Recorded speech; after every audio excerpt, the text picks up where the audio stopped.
Mm-hmm. Hi, I'm Kathy Lincoln, and I'm coming to you from Artistic Artifacts, and we're going to play with fiber today. We're going to create our own trims, and we are going to play with feet.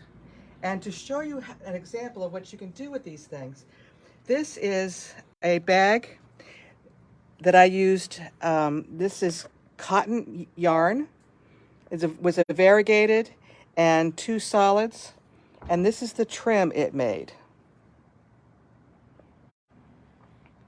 And that is what I put on the bag. Now there's other things you can do.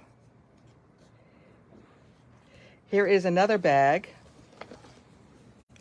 And I used painter's threads and sari yarn. And spaghetti to put the fibers down. Now this is Essex fabric. This is cotton duck with some tilde. So you can do anything. All you have to do is make the fabric first, and then you can create your bag or your pillow or whatever you want to create. You can use these fibers that you create on quilts. You can couch them down. You can do anything you want with these fibers. Now, the foot we're going to be using primarily is the number 21 braiding foot. Now, this is a really nice option. If you look at the back side of it, you will see that it has a cutout. And this cutout is very handy if you want to put on trims, because it will ride right along the trim and keep you square. Or you can use the top of it and have this hole that you can then create your fiber and then put your fiber down with. And that's what we're going to use. We're going to use this hole to create our fiber.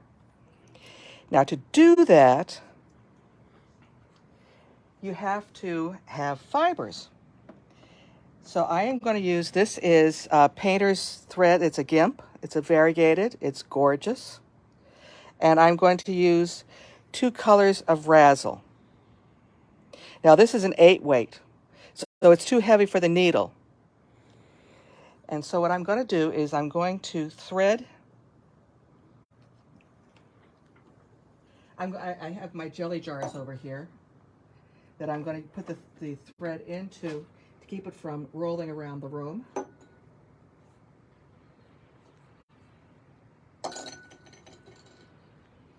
And then I take my foot and I grab all 3 of them.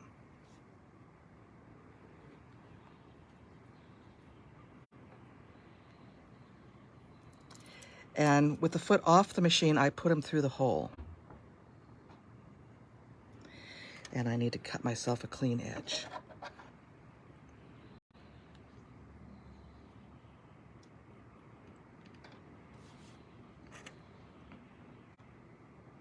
Leslie says good morning. Oh. And then you have to make sure that you pull them through and put it on your machine. And make sure it's in the back. Now I have selected the honeycomb stitch. This stitch, and I'm going to use a thread that is going to disappear. You're not going to really see it.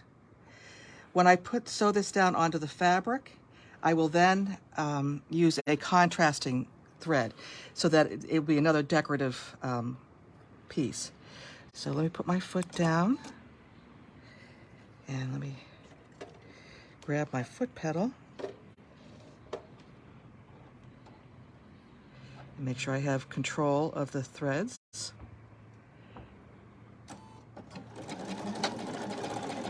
Up, and my needle just came unthreaded, of course.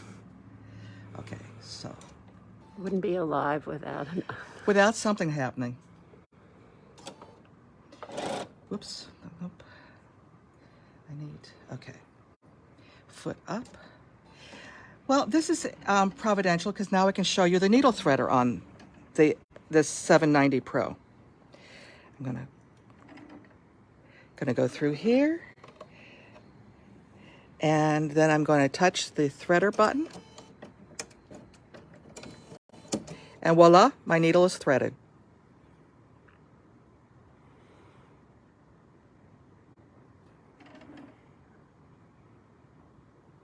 Let me put this down here.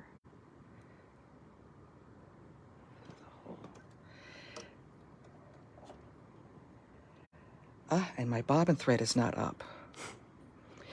Okay.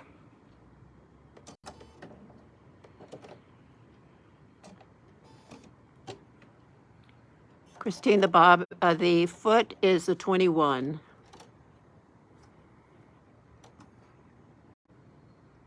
It's called the braiding foot. Okay, foot down.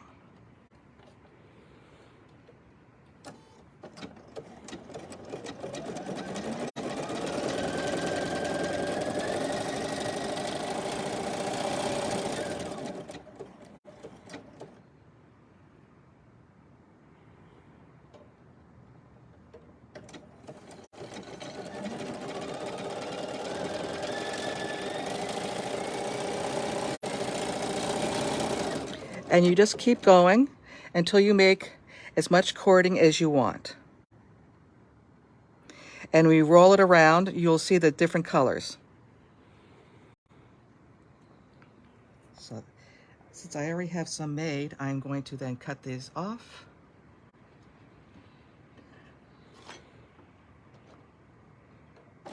Bring up.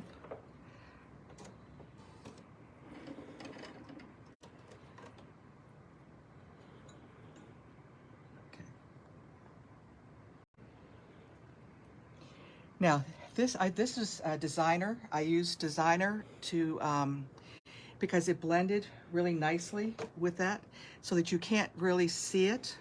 It's there, but it's not there. When I put this down onto my fabric, I'm going to use a contrasting color, so that, and I'm going to use spaghetti, and that will actually show up. If you look at this bag here and my sari silk, I used a utility stitch that is decorative. I used stitch number 12 to put that down. And you can see with the spaghetti, it adds another color. It adds another dimension to it.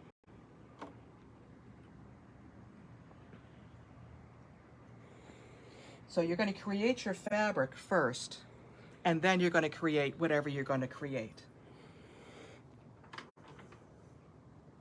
Now, but there's one thing you really have to be aware of, and that is stabilizer. Because these are heavy threads, and it will cause a lot of problems. I have an example of what happens when you don't use stabilizer. This was my first practice piece, and you'll see it's puckered and it's ugly, and it really, I mean, look, this is just nasty. So I cut it off and I started over again. And then I used freezer paper in this bag. And I had a lot of problems. I usually love freezer paper, but it didn't want to stay put. So on this bag, I used Stable Stick, which is a sticky stabilizer. And if you look on the inside of my bag, it is still there. I did not take it out.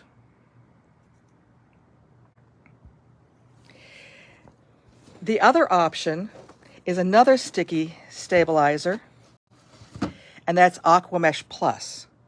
And that's what I'm going to use today to demonstrate. It's softer, and when you wash the bag, it will go away. So it's a wash away. I tried to remove the tear away in this bag, and it just torqued the fabric. So I decided not to do it anymore. It gives the bag some structure, though, then. Yeah, it does. It kind of makes the inside look pretty in the sense that you don't really see the stitching. Because I used a neutral in my bobbin. Your bobbin thread does not have to match your top. Matter of fact, it's easier if it doesn't.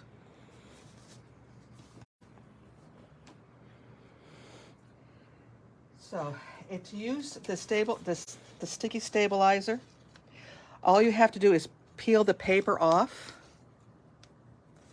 Let's see if I can get this down here.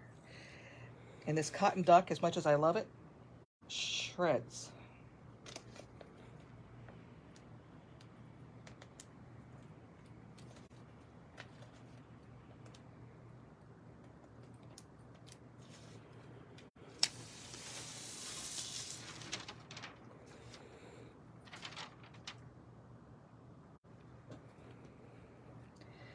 Okay, so I'm going to put this down.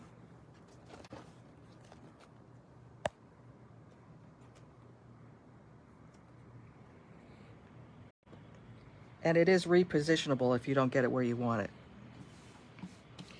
And then I would just trim the stabilizer to match the fabric.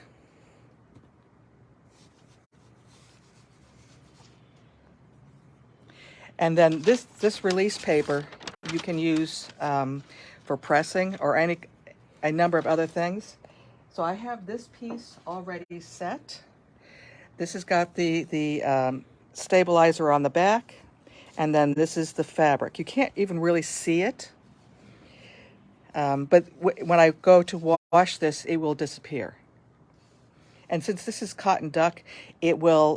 It's pretty heavy fabric to begin with.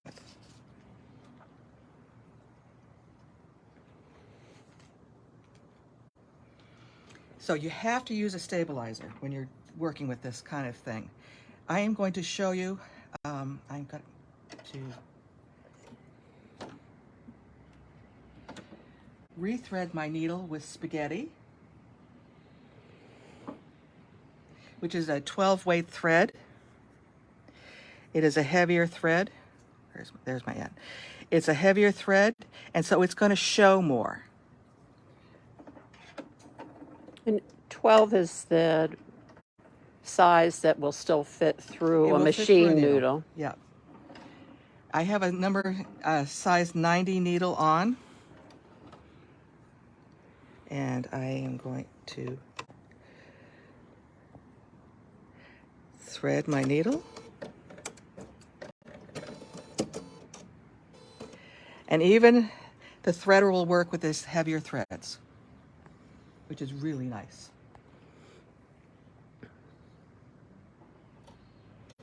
Now, if you're using the 12 weight, do you need to use like a 50 weight as your bobbin? I have a 50 weight in, yes.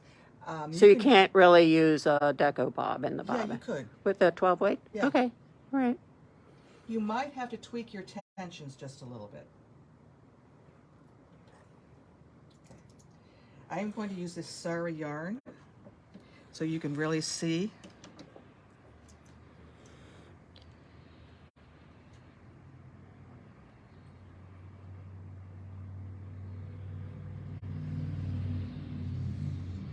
And sometimes you have to kind of poke it in, these heavier fibers,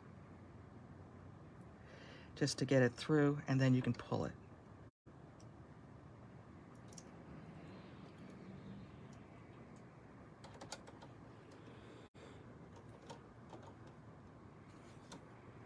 And let me put this.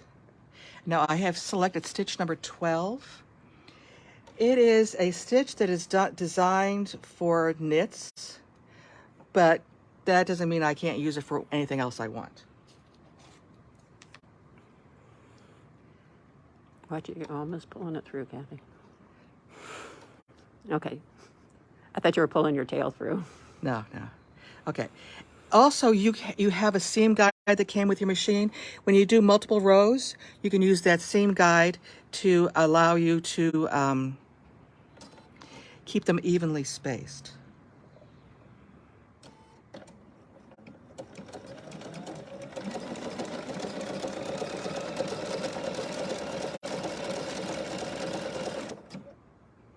Pull this out. I'm going to go all the way down so you can see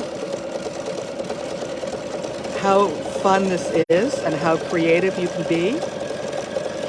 This would be really cool along a binding of a quilt. You could put this, on garments if you wanted to embellish your ready to wear.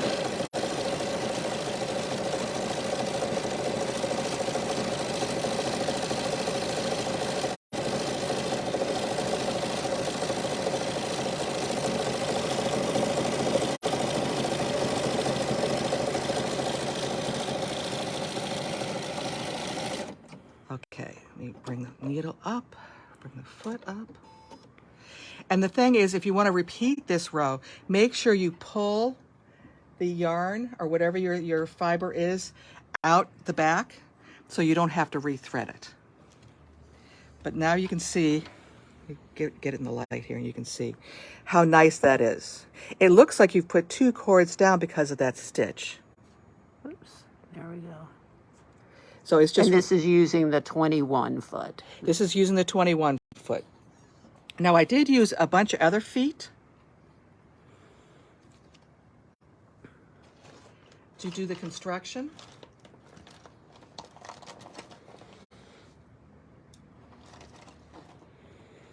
I forgot to bring my 97D. It's still on my machine at home. Okay. I did use a 97D for some of the construction. I did use a 34D for some of the construction. And why do you use that particular foot? Because it's clear and I can see where I'm going. Okay. And then I did use a number 10D, which is the edge stitch foot. So on the handles, I had to edge stitch, and then around the top of the bag, I had to edge stitch.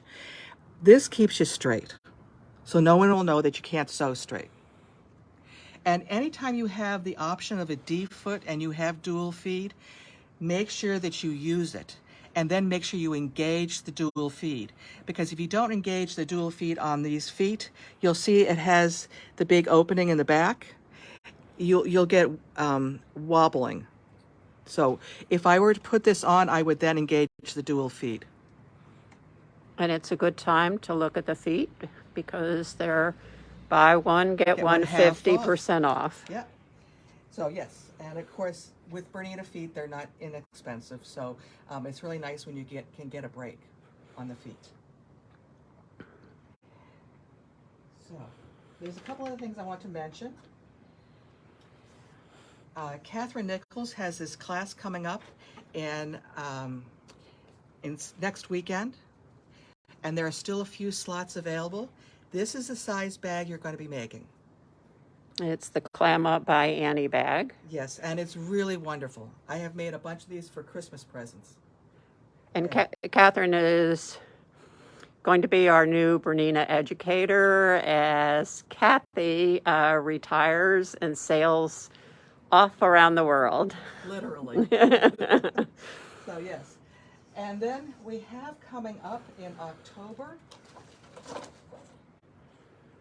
the Creative Quest and Artisan Handmade Market. And also that weekend is Super Saturday. So if you need a machine, that's a good time. However, the rest of this month, we are taking trade-ins, and you're going to get 25% off of MSRP for that trade-in. And that includes the 790 Pro, which is what I've been working on, which is our newest and greatest. And so it's a trade-in of a domestic for a domestic, a long arm for a long arm, Yeah. an overlocker for an overlocker. I believe so. Yes, yeah. Yeah. Yep. And Do we have any questions for Kathy? yeah, that's. Nope. Lots of people watching. I think you were pretty clear on what you were doing. So stay tuned. I'm actually doing Facebook Live next week. This is Chris behind the camera. And I'll be talking, let's talk sashiko. So we'll do some hand stitching next weekend. But I love this. I've actually got an idea on how I'm going to use it. Yeah, this is a way of embellishing and customizing your projects the way you want them done. And you can get to play with all kinds of wonderful fibers. Oh, Janine, you might not sew, but you could actually, this is a technique you could use on mixed media. So, Yes, absolutely. you know, if you can use paper, you can use fabric and I thread. mean, this you make this cording, and then you can hand couch it down, or you could put it on your trading cards.